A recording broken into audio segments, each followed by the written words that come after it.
It's very excited to have you all here. Just a couple of updates from the PGA's office. The President of the General Assembly has traveled to Belém in Brazil to attend COP30 from 14 to 17 November. So she has arrived today. The conference is an opportunity to work with stakeholders to scale up investment and action to address the climate crisis. While she's there, the PGA will deliver remarks at the third high-level ministerial dialogue on climate finance, and she will also deliver official remarks at the opening of the high-level segment of COP30.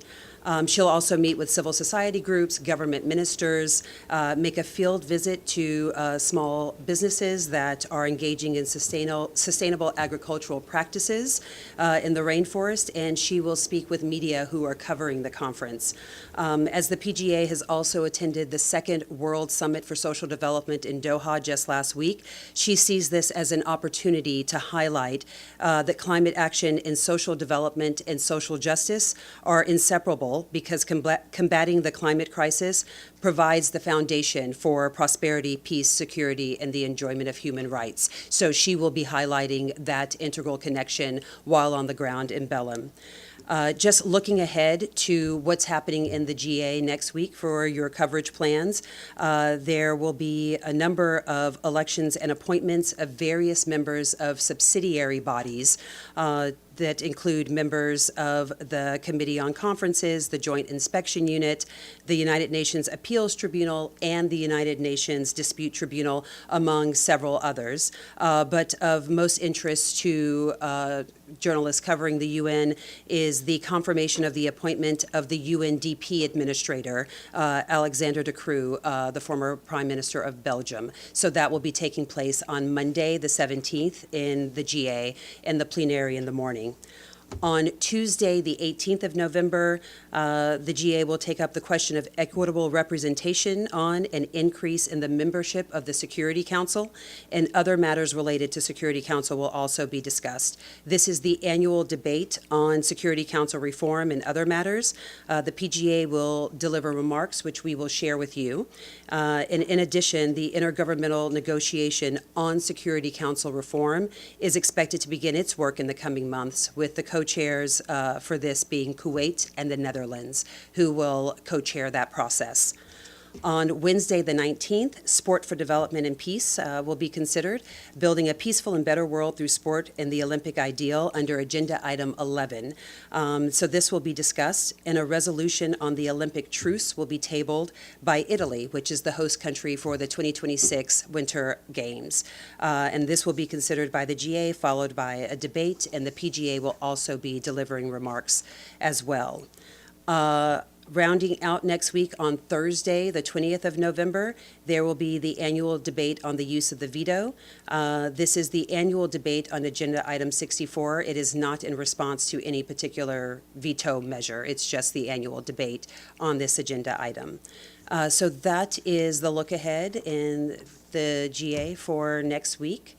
Are there any questions? Yes? Thanks. Just on the Olympic truce, is the president of the International Olympic Committee supposed to speak at the GA? Yes, and there will also be a press stakeout afterwards with the head of Italy's Olympic Committee and the IOC, Ms. Coventry, will also be speaking as well. Yes. Hi. So a quick question about next week. The fourth committee is going to vote on the UNRWA resolution. Do you know when it's going to come to in front of the General Assembly, or is it? No, let me get back to you on that. I don't have timing on when that could then progress to the GA body. So let me follow up with that and get back to you. Yes. Thank you, Neice. Yes. The Council President of the United Nations General Assembly issued a statement last month.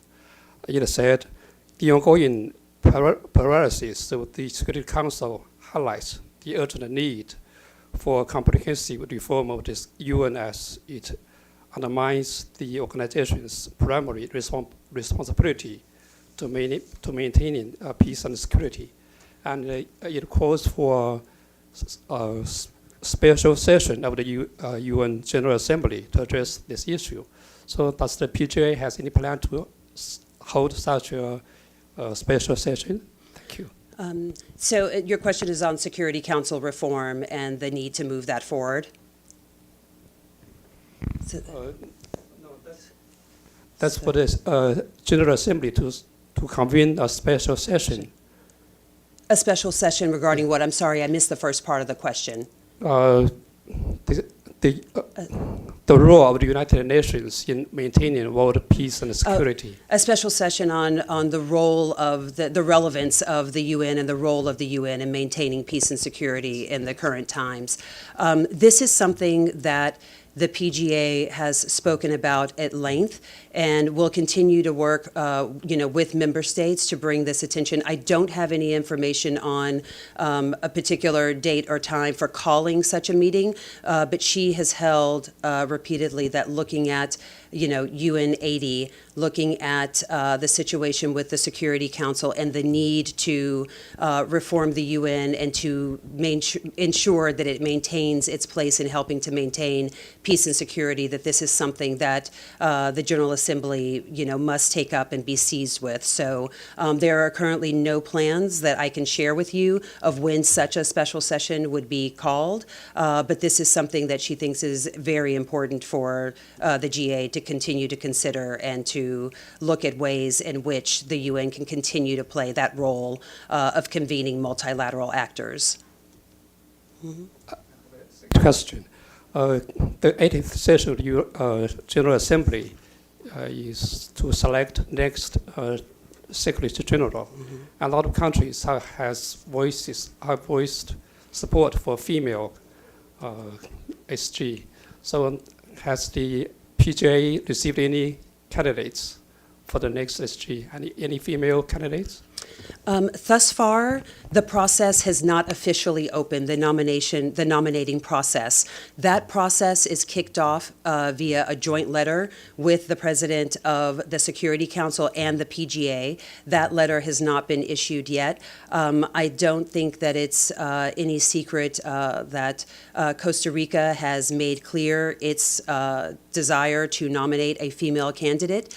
I think the PGA has also reflected on the revitalization resolutions of the GA that highlight the fact that in 80 years the organization has not selected a female candidate to lead the organization, and the member states themselves have commented on the need to increase the nominating pool. But that, of course, will be up to member states who they nominate, and there are many qualified candidates around the world and in regional areas where there should be no shortage of candidates, and so the member states it will be up to them to bring forward qualified candidates.